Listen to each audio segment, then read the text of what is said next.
Na-recover na po ang balang tumama at naging sanhi ng pagkamatay ng batang si Stephanie Nicole Elia. Bukod po dito, patuloy na kumakalat na impormasyon ng pulis sa mga taong posibleng nagpaputok ng baril sa kanilang lugar noong bagong taon. May ulat on the spot si John Consulta. John? Slug ng caliber 45 ang na-recover sa namatay na 7 taong gulang na si Stephanie Nicole Elia ayon sa Caloocan Police. Ayon sa mga otoridad, aantabayan nila ang magiging resulta ng ballistic examination ng balang nakuha mula kay Nicole. Saka hindi kukumpara sa ballistic examination result ng mga slug ng caliber 45 na na-recover naman sa Caloocan kahapon. Ito ay para matukoy kung galing lang sa iisang baril ang mga naturang bahagi ng bala. Samantala, naka-recover din ang karagdagang slug sa ang Caloocan Police sa kanilang isinagawang pag-ikot sa barangay 185 Tala, Caloocan kanina.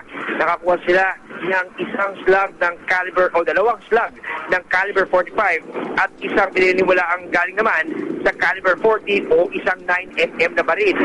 Dagdag pa ng Caloocan Police ay nakakatanggap sila ngayon ng mga impormasyong patungkol sa mga posibleng suspect na nagpaputok ng baril noong kasagsagan ng pagsilubong sa bagong taon. Pero patuloy ang kanilang ginagawang verifikasyon hinggil sa mga naturang impormasyon.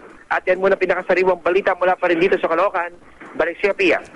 Maraming salamat, John Consulta.